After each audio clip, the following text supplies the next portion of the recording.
irmãos, abramos a palavra do nosso Deus no livro de Esther, no capítulo 1, e nós iniciaremos, a partir de hoje, uma série de exposições no livro de Esther, e o tema que eu gostaria de dar a esta série chama-se A Providência Secreta de Deus.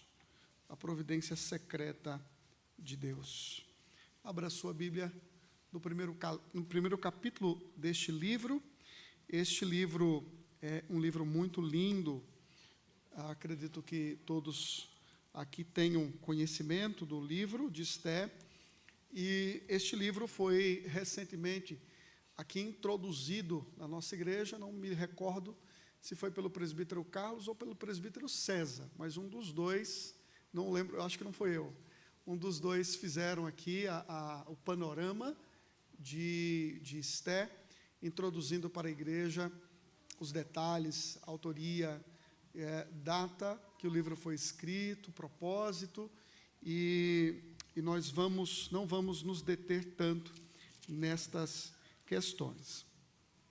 Livro de Esther, capítulo 1, convido você a ler comigo a palavra do Senhor nosso Deus, que assim nos diz: nos dias de Assuero, o Assuero que reinou desde a Índia até a Etiópia, sobre 127 províncias, naqueles dias, assentando-se o rei Assuero no trono do seu reino, que está na cidade de Susa, no 3º ano do seu reinado, deu um banquete a todos os seus príncipes e seus servos, no qual se representou o escol da Pérsia e Média, e os nobres e príncipes das províncias estavam perante ele. Então mostrou as riquezas da glória do seu reino e o esplendor da sua excelente grandeza por muitos dias, por 180 dias. Passado esses dias, deu o rei um banquete a todo o povo que se achava na cidadela de Susa, tanto para os maiores como para os menores, por 7 dias no pátio do jardim do palácio real. Havia tecido branco, linho fino e estofas de púrpura atados com cordões de linho e de púrpura, a argolas de prata e a colunas de alabastro. A armação dos leitos era de ouro e de prata sobre um pavimento de porfiro, de mármore, de alabastro e de pedras preciosas. Dava-se-lhes de beber em vasos de ouro, vasos de várias espécies. E havia muito vinho real, graças à generosidade do rei. Bebiam sem constrangimento, como estava prescrito, pois o rei havia ordenado a todos os oficiais da sua casa que fizessem segundo a vontade de cada um. Também a rainha Vasti deu um banquete às mulheres na casa real do rei Assuero. Ao 7º dia, estando já o coração do rei alegre do vinho, mandou a Meumã, Bista, Arbona, Bictá, Abacta e Zetar e Carcas, os 7 eunucos que serviam na presença do rei Assuero, que introduzissem à presença do rei a rainha Vasti com a coroa real, para mostrar aos povos e aos príncipes a formosura dela, pois era em extremo formosa. Porém a rainha Vasti recusou a vir por intermédio dos eunucos, segundo a palavra do rei, pelo que o rei muito se enfureceu e se inflamou de ira. Então o rei consultou os sábios que entendiam dos tempos, porque assim se tratavam os interesses do rei na presença de todos os que sabiam a lei e o direito.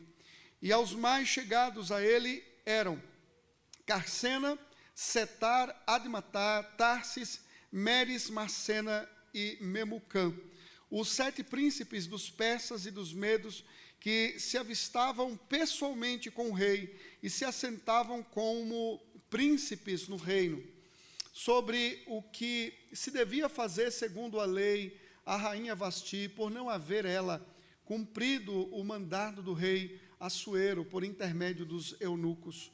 Então disse Memucã: na presença do rei e dos príncipes.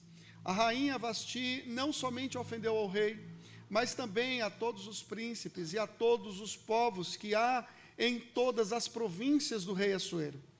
Porque a notícia do que fez a rainha chegará a todas as mulheres, de modo que desprezarão a seu marido, quando ouvirem dizer: mandou o rei Assuero que introduzissem à sua presença a rainha Vasti, porém ela não foi. Hoje mesmo as princesas da Pérsia e da Média, ao ouvirem o que fez a rainha, dirão o mesmo a todos os príncipes do rei, e haverá daí muito desprezo e indignação. Se bem parecer ao rei, promulgue da sua parte um edito real, e que se inscreva nas leis dos persas e dos medos, e não se revogue, que Vasti não entre jamais na presença do rei Assuero, e o rei dê o reino dela a outra que seja melhor do que ela. Quando for ouvido o mandado que o rei decretar em todo o seu reino, vasto que é, todas as mulheres darão honra a seu marido, tanto ao mais importante como ao menos importante. O conselho pareceu bem, tanto ao rei como aos príncipes, e fez o rei segundo a palavra de Memucã. Então enviou cartas a todas as províncias do rei, a cada província segundo o seu modo de escrever, e a cada povo segundo a sua língua, que cada homem fosse senhor em sua casa, e que se falasse a língua do seu povo. Até aqui, a leitura da santa e inerrante palavra do nosso Deus, meus irmãos. Que o Senhor muito nos edifique nesta noite, que o Senhor fale ao nosso coração. Vamos orar ao nosso Deus. Pai Santo, tua palavra foi lida e agora será explicada. Nós clamamos ao Senhor no nome de Cristo para a tua glória. Fala ao nosso coração, edifica a tua igreja e transforma-nos para o louvor da tua glória. Queremos confiar mais no Senhor e descansar mais em ti, para o louvor e glória do teu nome. Oramos e suplicamos ao Senhor. Amém.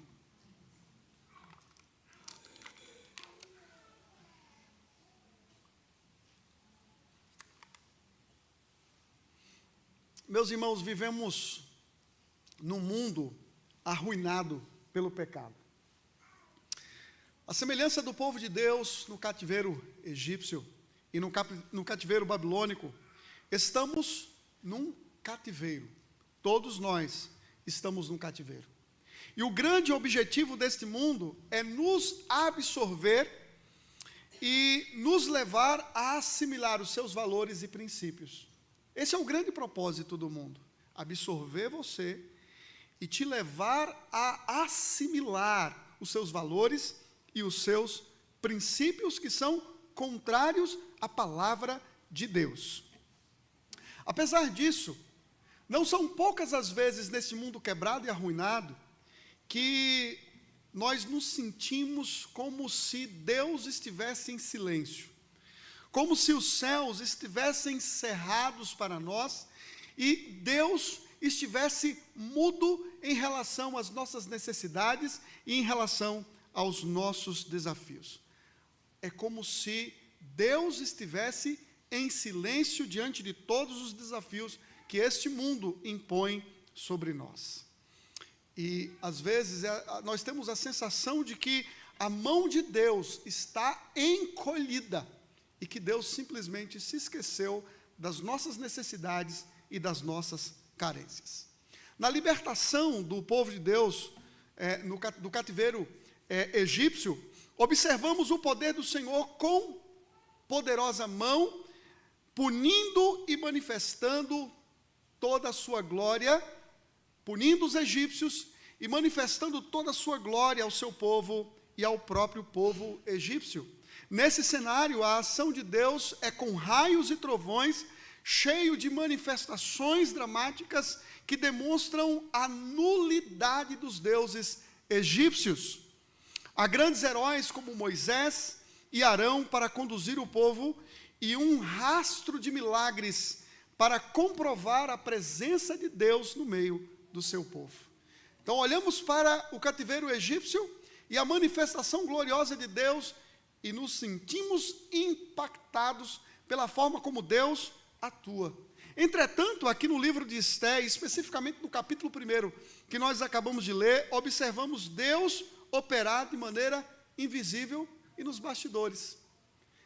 Deus não se apresenta de forma tão clara, Deus não se revela pelo seu nome, Deus não opera milagres, Deus não faz barulhos aqui nesse texto, mas é possível enxergarmos o grande autor da história agindo e operando nos bastidores de todo o relato bíblico.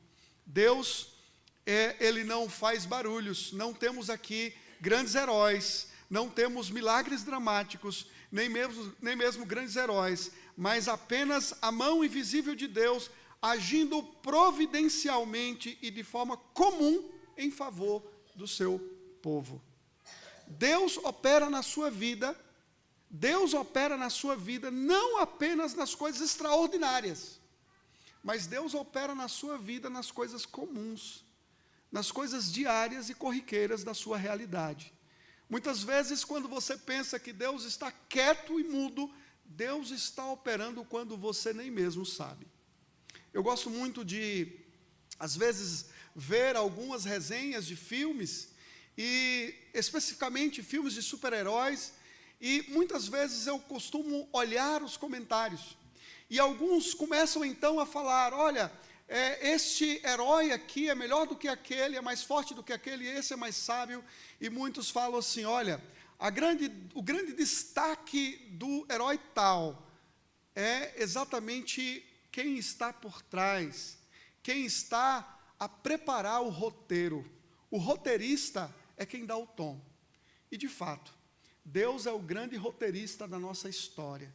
E nós precisamos descansar no fato de que Deus opera não só nas coisas extraordinárias, ou não só evidenciando o extraordinário poder que Ele possui, mas Deus age muitas vezes silenciosamente. Por isso, eu gostaria de chamar a sua atenção nesta noite para o seguinte tema: a mão invisível de Deus. A mão invisível de Deus. Preste atenção nisso. Brian Gregory disse algo muito interessante. Ele disse assim, na superfície, o mundo pode parecer um desenrolar sem sentido de injustiça e destino. Mas abaixo da superfície está a mão providencial de Deus, orquestrando todas as coisas para atingir os seus propósitos.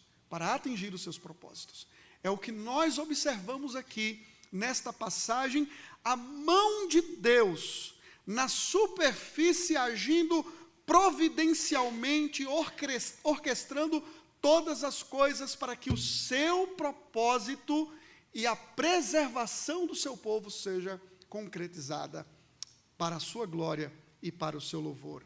A mão invisível de Deus. Como nós podemos perceber a mão invisível de Deus nesta passagem? Em primeiro lugar, a mão invisível de Deus revela o vazio da glória humana. Esta é a primeira ação que nós podemos encontrar neste texto. A mão invisível de Deus revelando-nos como a glória humana ela é vazia, fútil e sem sentido algum. Vale considerar, antes de adentrarmos especificamente aqui na passagem, que nós temos aqui dois grupos de judeus, do povo de Deus. Um primeiro grupo que em 538 regressou para a terra prometida, regressou para Jerusalém, para a reconstrução do templo, para a reconstrução dos muros, isso lá em 538. Nós estamos aqui em 465 ou 470, 480, mais ou menos aqui, quando este livro é escrito, 465, e aqui nós temos um grupo que não voltou para a terra prometida, mas que continua na Pérsia, porque eu não sei se vocês se lembram desse detalhe, quando nós falamos no livro de Esté, ou quando pregamos aqui no livro de Daniel, houve uma turma que voltou, um grupo muito pequeno de judeus que regressou para Jerusalém, mas um outro grupo, um grande grupo, permaneceu no Império Babilônico e continuou ali pelo Império Medo-Persa, tá certo? Então, é esse grupo que está aqui no Império Medo-Persa, que não voltou, que não regressou para Jerusalém, que Deus está agindo e operando para preservar. E, consequentemente, o seu povo que também estava lá em Jerusalém. Mas pense comigo, meus irmãos, a passagem, ela é magnífica. De 1 a 9, o que nós temos aqui é uma figura muito poderosa, muito poderosa. O texto bíblico diz que quem se assenta no trono, aqui no trono terrestre, é Assuero, ou mais conhecido como a transliteração do seu nome grego, Xerxes I. Ele é o mesmo Xerxes lá do capítulo 4, versículo 6 de Esdras, e conhecido na história como aquele que guerreou várias vezes com a Grécia. Por sinal, foi humilhado 2 vezes pelos gregos. Mas ele era um homem extremamente poderoso, muito poderoso. Seu império era muito, mas muito vasto. Inclusive aqui os seus sábios dizem, do grande império do rei, de fato, era um império muito grande. Veja aí nos versículos iniciais, que ele diz que o seu reino era desde a Índia até a Etiópia. Desde a Índia até a Etiópia. Se você tiver a curiosidade de pegar um mapa mundi, lá no Google mesmo, você vai perceber que o reino de Assuero ia do Paquistão, pegando ali, adentrando a Índia, até o Sudão. Era uma área extremamente gigantesca para aquela época, e ele dominava poderosamente, com muita riqueza, com muito poder, com um exército muito forte. Estes homens eram repletos de poderes e cheios de ideias de grandeza, né? Eram tratados como se fossem deuses, né? Então, eram homens que tinham uma vontade como se fosse uma vontade mesmo absoluta. Todos nós sabemos que não eram deuses e que não tinham vontade absoluta, o próprio texto vai deixar isso muito claro, mas eles se consideravam desta forma. E, além disso, o texto bíblico diz que ele reinava sobre 127 províncias naquela época, né? E o texto diz que ele reinava em Susa, o seu palácio estava na cidadela de Susa, e que, por sinal, é atualmente o Irã, né, de hoje, era onde ficava Susa. E o texto bíblico diz que Assuero ele vai oferecer 3 grandes festas, né? 2 grandes festas, uma festa menor ali para as mulheres, mas pelo menos 2 grandes festas nós temos aqui. Você consegue imaginar numa festa grande, o que seria uma festa grande para você, né? O que você consideraria uma festa demorada? Um dia inteiro seria uma festa demorada? Aqui quem faz aniversário, né, quem tem o costume de fazer, os nossos aniversários aqui duram pelo menos em média 4, 5 horas. Mas uma festa de um dia seria uma festa consideravelmente grande, né? Uma festa de 2 dias também poderia ser uma festa consideravelmente grande. Talvez 3 dias, um final de semana inteiro, pegando aí do sábado, indo até o domingo à noite, ou começando da sexta, seria considerado uma festa grande. Mas você consegue imaginar uma festa que dura 6 meses? Consegue imaginar uma festa que dura 6 meses? Comida à vontade, bebida à vontade, né? Esta é a primeira grande festa que o rei Assuero, ele dá. O versículo 3 diz, no 3º ano do seu reinado, deu um banquete a todos os seus príncipes e os seus servos, no qual se representou o escol da Pérsia e da Média, ou seja, os generais, os representantes de seus exércitos, né? E os nobres e príncipes das províncias estavam perante ele.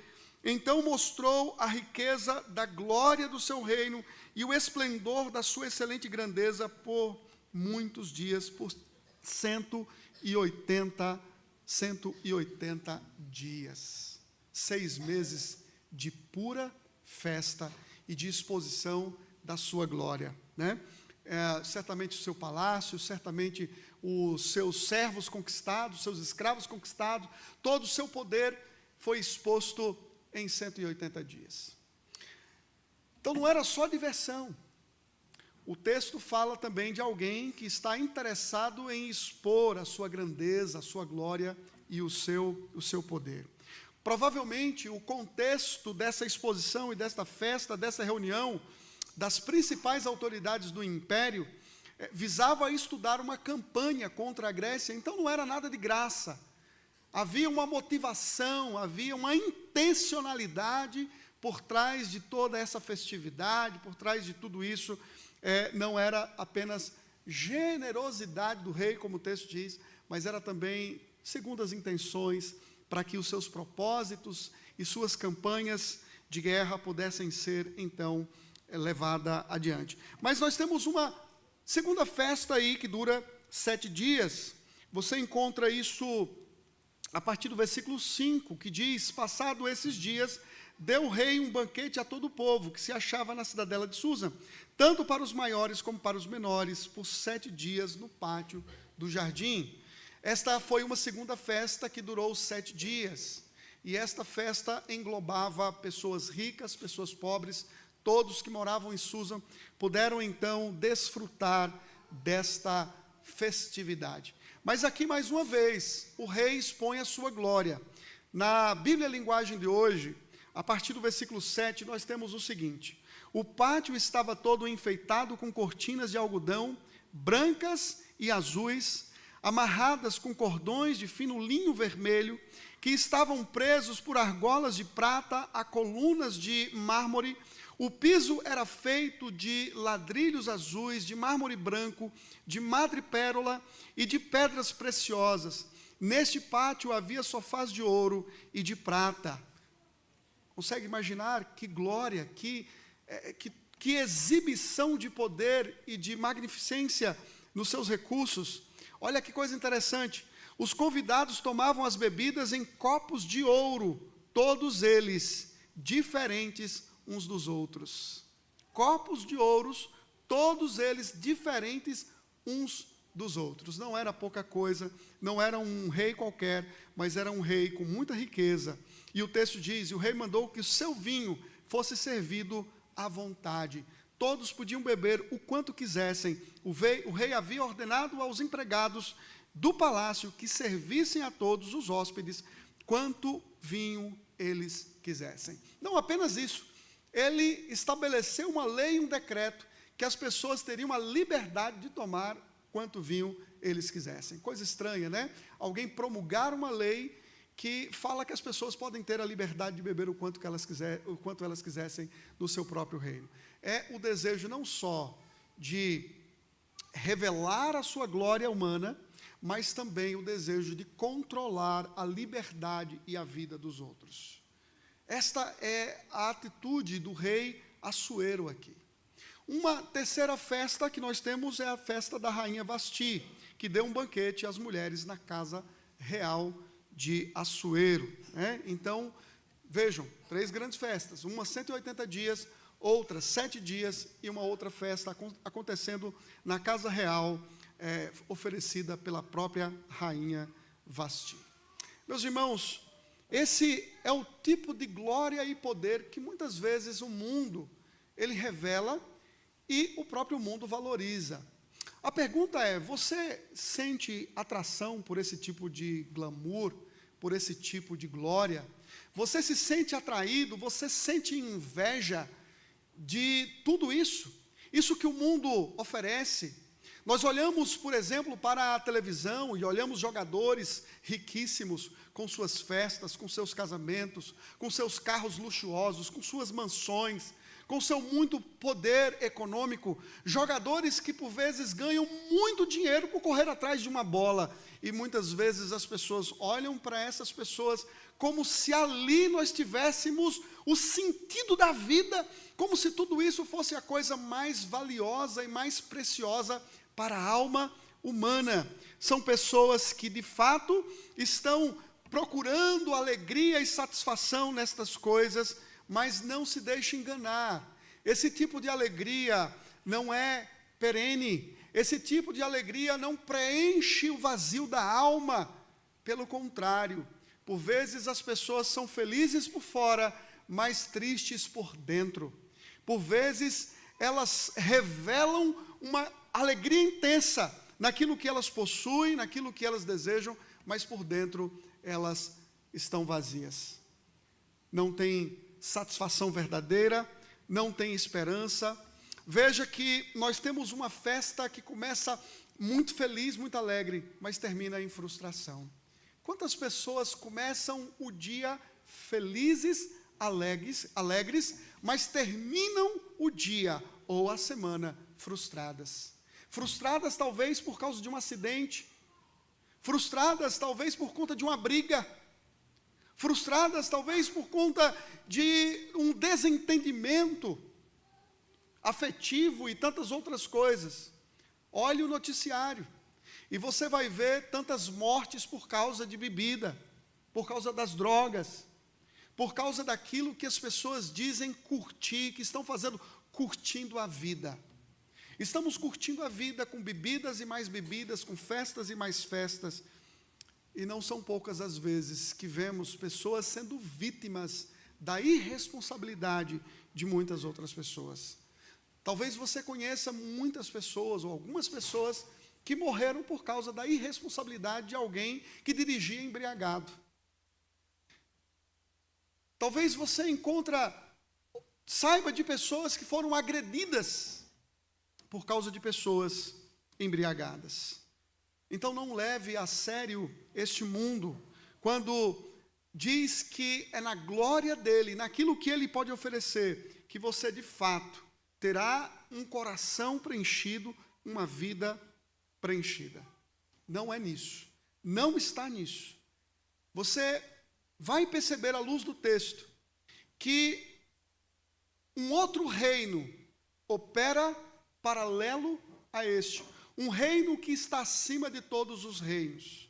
Um rei que está acima de todos os reinos. E nele, nós temos a verdadeira alegria e o verdadeiro banquete. O verdadeiro banquete não é oferecido por esse mundo. A verdadeira alegria não é oferecida por esse mundo. O verdadeiro banquete é oferecido por Jesus Cristo, nos valores do seu reino, naquilo que ele pode dar a você. O que Jesus pode oferecer a você não dura 180 dias. O que Jesus pode oferecer a você dura a eternidade. A eternidade.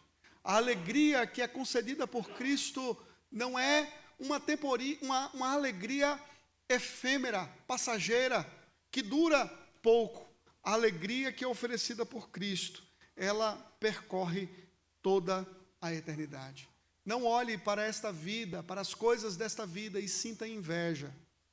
Não se sinta atraído por essas coisas fúteis da vida, por essas coisas fúteis do mundo, por dinheiro, por festa. Trabalhe pelo seu sustento, trabalhe para ter uma vida alegre, curta os seus recursos, o seu dinheiro com a sua família, com os seus filhos, mas não coloque o seu coração nessas coisas. Não coloque o seu coração nessas alegrias temporárias. Coloque o seu coração no verdadeiro tesouro, no verdadeiro rei, naquele que de fato pode dar o que ninguém mais nesta vida pode oferecer a você. E eu aqui não vou me cansar, nesta semana, pelo menos, de falar do testemunho que nós compartilhamos aqui durante a semana, um testemunho que o reverendo Ronaldo Lidório fez de uma missionária.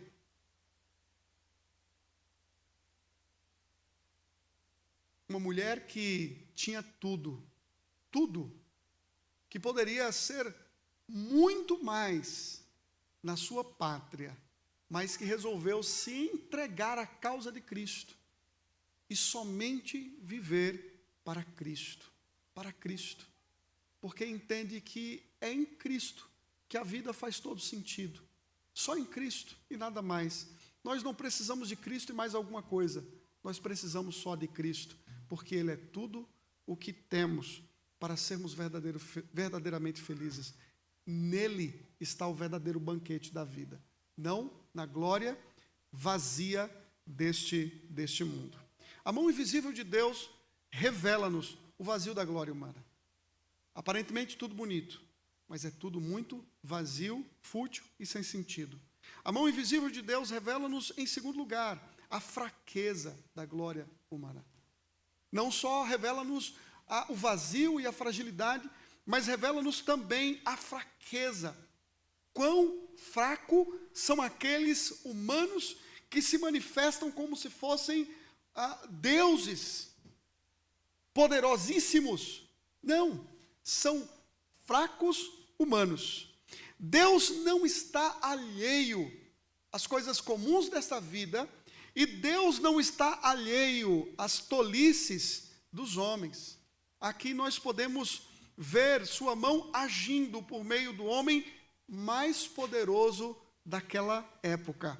Sua tolice, a tolice de Assuero, levará a cabo todo o projeto de Deus. Deus é aquele que tem o coração do rei nas suas mãos, e como ribeiros de água, ele governa o coração humano e opera na vida do homem. Do versículo 10 em diante, somos informados que o rei Assuero vinha bebendo por 7 dias seguidos, e como era de se esperar, seu coração ficou alegre por causa do vinho, ou em outras palavras, o seu coração estava embriagado. Nesse momento, o que o rei, ele pensa? Ele tem uma grande ideia, ou seja, suas festas são festas de exibições. Muita coisa já havia sido exibida, o seu palácio, o seu ouro, suas taças, seus tapetes, seus sofás de ouro, tanta coisa bonita e gloriosa já havia sido manifestada. Mas faltava uma coisa, faltava um troféu, que o texto bíblico diz que era belo demais, que era maravilhoso, que era muito bonito esse troféu. Qual era esse troféu? Sua esposa Vasti. Sua esposa Vasti. Ele envia os seus 7 eunucos, aqui a partir do versículo 10, para trazer a rainha, e quando os eunucos vão ao encontro de Vasti e a conclama a comparecer à presença do rei, ela simplesmente recusa ir à presença do rei por meio dos seus eunucos. Simplesmente diz: não vou. E aqui nós não sabemos as razões porque Vasti, ela simplesmente recusa a ordem do rei. O texto não diz nada. Flávio Josefo, um historiador judeu da época de Cristo, ele disse o seguinte, que o costume dos persas não permitia que as mulheres se apresentassem diante de estrangeiros. Pode ser, esse é o argumento que Flávio Josefo dá em relação à rainha Esté. Ela não poderia comparecer porque ali tinha alguns estrangeiros, não era permitido por lei, e por esta razão, então, ela recusa obedecer a ordem, a rainha Vasti, ela recusa atender o pedido de Assuero. Mas vejam, tem uma outra possibilidade aqui dada por rabinos, antigos intérpretes, antigos mesmo. Eles especulavam que a ordem do rei, a Vasti, a rainha Vasti, é que ela deveria comparecer perante o rei usando apenas a coroa. Ela deveria comparecer nua. Esta era a compreensão de alguns estudiosos rabinos, de que a exigência do rei seria uma exigência extremamente agressiva à sua própria esposa. Não sabemos se isso é fato, se isso de fato aconteceu, mas a simples ordem do rei de chamar a sua esposa, Vasti, para que ela se apresentasse perante uma multidão de homens bêbados, já seria por si mesmo um pedido egocêntrico e agressivo à sua própria esposa. Um pedido ofensivo, Não importa se era para que ela se apresentasse de forma nua, mas o simples pedido de exposição e de humilhação para ela já era uma coisa agressiva e ofensiva. Diz também o próprio Flávio Josefo que os eunucos foram diversas vezes diversas vezes convocar a rainha Vasti, e todas as vezes ela então recusou o pedido do rei.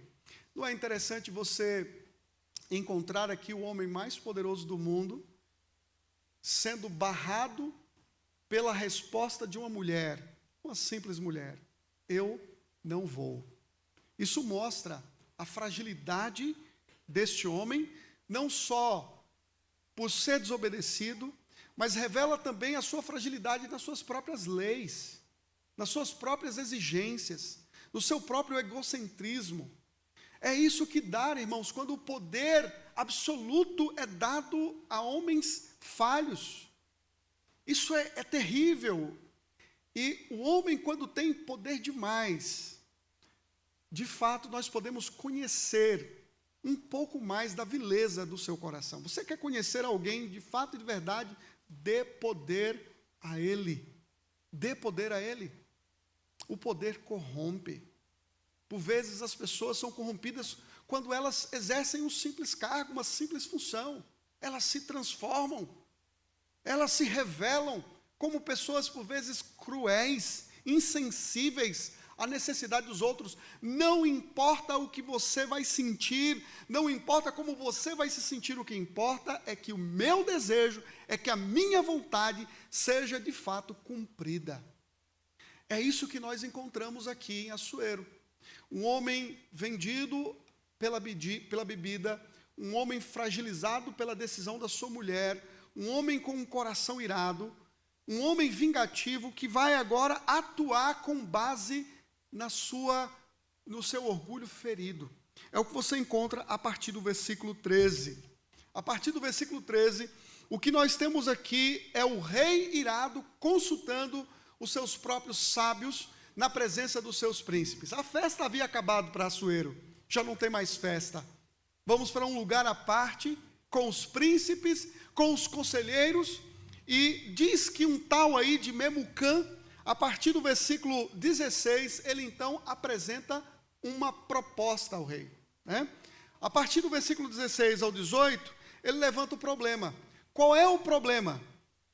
Aquilo que a rainha Vasti fez vai ser um prejuízo para o reino.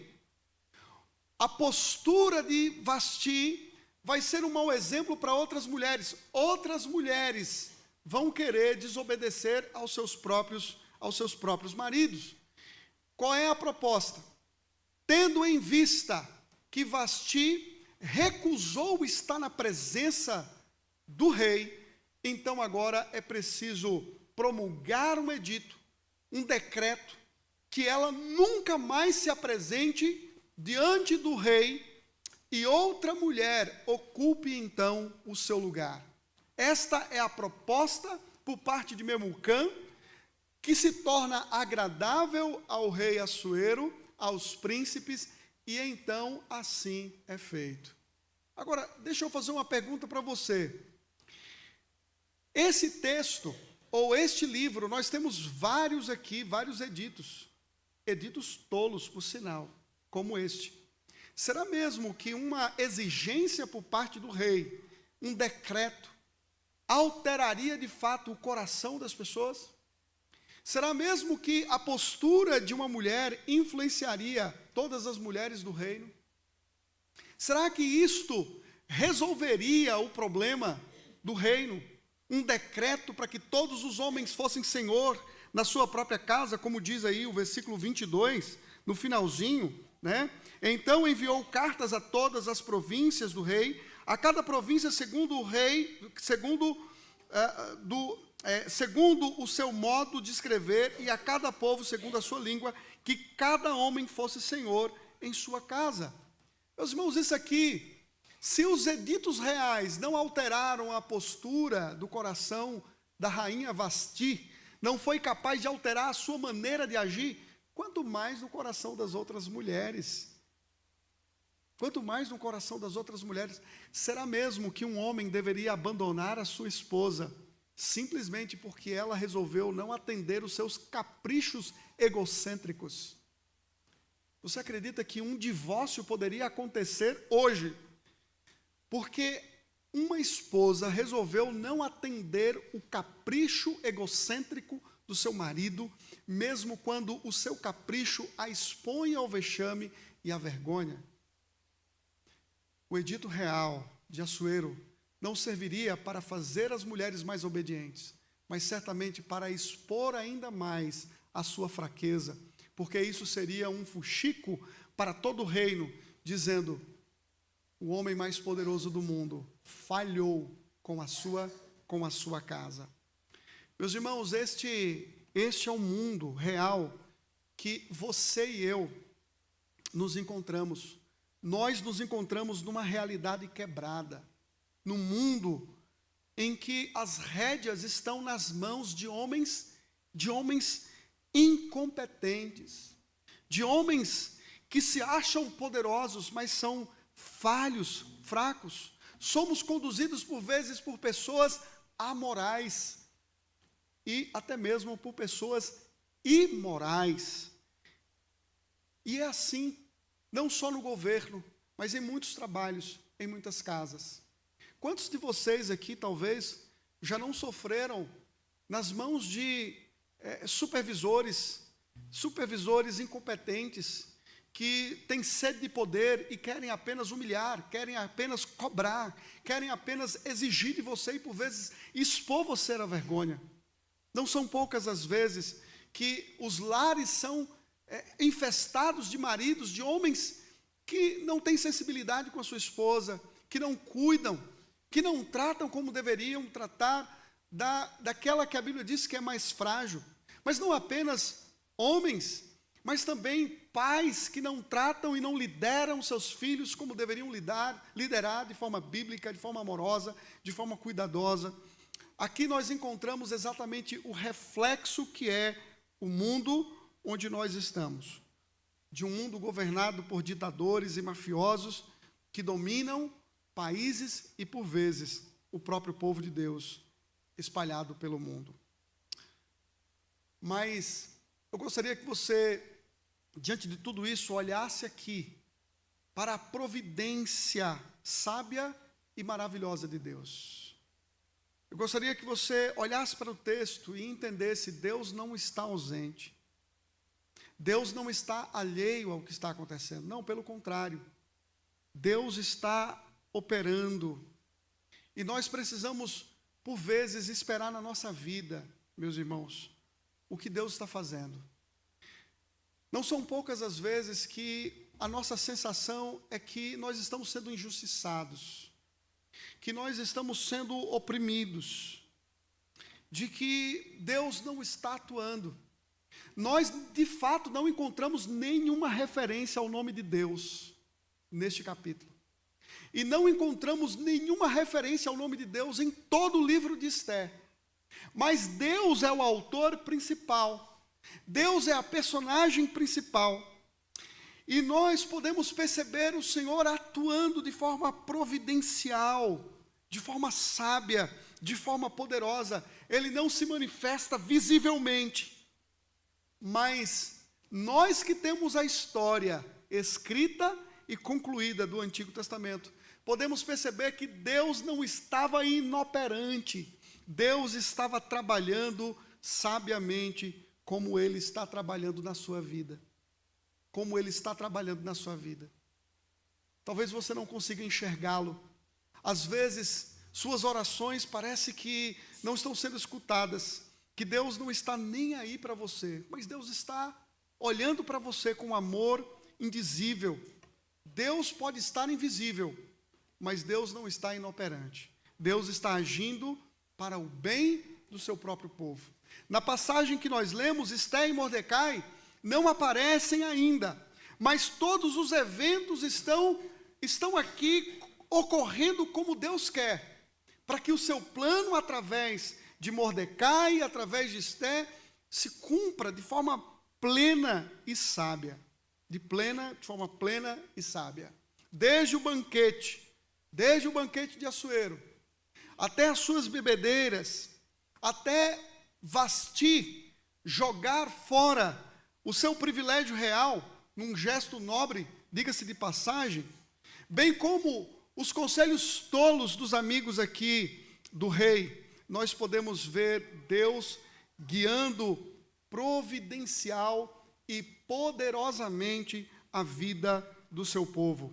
O reino invisível de Deus está trabalhando de uma maneira diferente de outros lugares. Então vale você considerar, a forma como Deus trabalha na sua vida, nem sempre é a mesma forma como Ele trabalha na minha.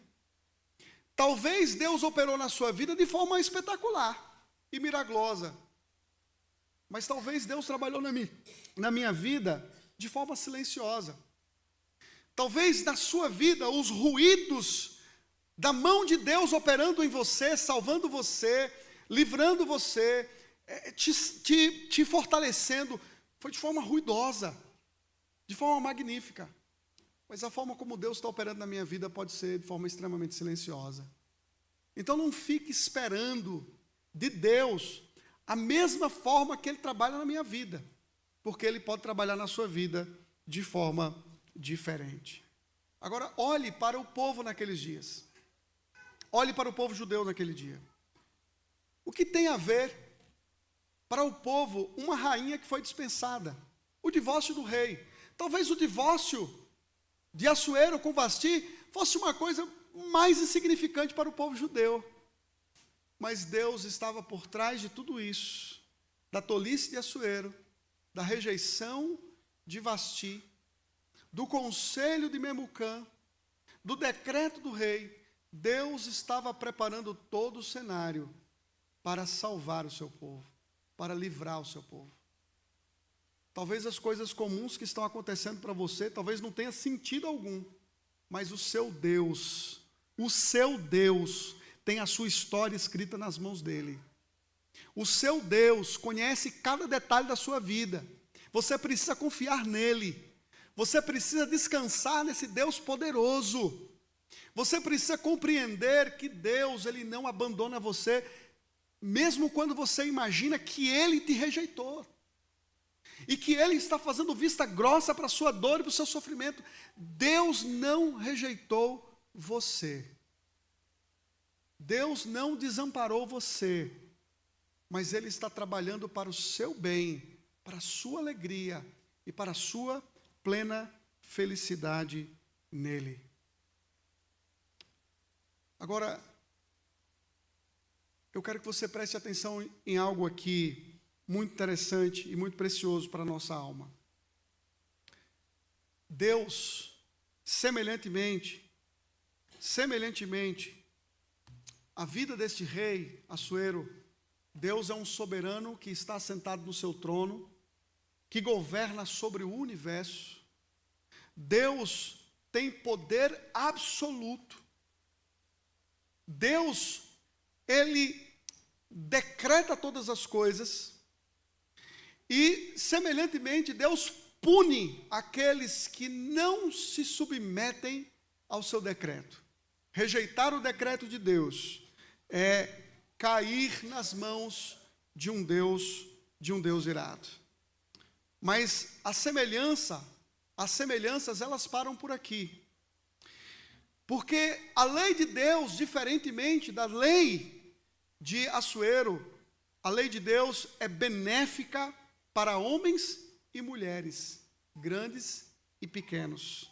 Deus não usa pessoas para atingir seus objetivos como se fossem mercadorias descartáveis. Em vez disso, Ele as convida graciosamente para um relacionamento de amor com Ele. O banquete que Deus oferece, o banquete messiânico, nos oferece um contraste com o reino de Assuero. O Senhor também preparou um banquete para você e para mim no último dia.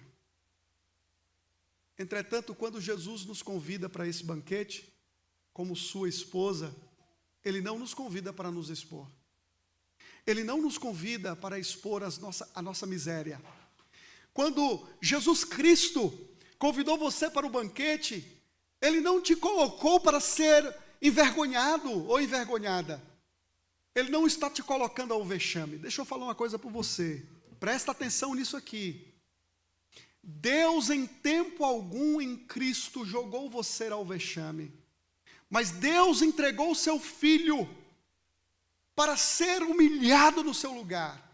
O vexame que deveria ser seu, Cristo passou no seu lugar, para que você como noiva seja glorificada, para que você como noiva seja sem ruga e sem mácula. Cristo, diferentemente de Assuero, não expôs a sua noiva, mas ele morreu por ela, ele se sacrificou por ela, ele se tornou o exemplo de um marido que ama e que cuida da sua mulher. A semelhança de Cristo, meus irmãos, nós somos homens que lideramos nos nossos lares com amor sacrificial. Se você é um homem, se você é um líder na sua casa, na igreja, no seu trabalho, você é uma pessoa que é regida pelo amor sacrificial de Cristo, que trabalha para o bem daquelas pessoas, para o bem das pessoas, para o bem da sua esposa e para o bem dos outros. Esse é o grande amor do nosso soberano. Ele se entregou nas mãos de um soberano para sofrer o vexame da cruz, nu, literalmente, sacrificado, punido, castigado, para que nele a glória não fosse sua, mas para que você, como noiva dele, pudesse expressar a glória que é dele. É por isso que todos os dias você deve ser mais parecido com Cristo, porque a glória não é uma coisa inerente a você que é a esposa de Cristo, mas é a glória de Cristo. Então, meus irmãos, compreendendo que a mão invisível de Deus opera na sua vida, não coloque o seu coração nas coisas vazias desta vida. Não coloque o seu coração na fraqueza humana. Não confie no homem, mas descanse no Senhor, naquele que se entregou para que você jamais pudesse passar pelo vexame que ele passou na cruz do Calvário, para que você fosse uma mulher sem ruga e imaculada no grande dia. Que Deus nos ajude a sermos homens mais parecidos com Cristo, na liderança do nosso lar. Que Deus nos ajude, ou ajude você, minha irmã, a ser uma mulher mais piedosa, mais parecida com Cristo. E que você se submeta à autoridade do seu marido, não porque ele está baixando uma exigência, não porque ele é um marido tirânico, mas porque ele é alguém mais parecido com Cristo. E quando o nosso Senhor nos convida, quem somos nós para rejeitar? Quem somos nós para dizer não? Que todos nós possamos agir com um coração marcado pela alegria e pela gratidão ao sacrifício precioso de Cristo na cruz do Calvário. Que Deus nos ajude, hoje e sempre, para o louvor da sua glória. Amém. In Christ alone, who took on flesh, fullness of God in endless babe, this gift of love and righteousness, scorned by the ones he came to save, till on that cross that Jesus died, the wrath of God was satisfied, for every sin on him was laid, here in the death of Christ.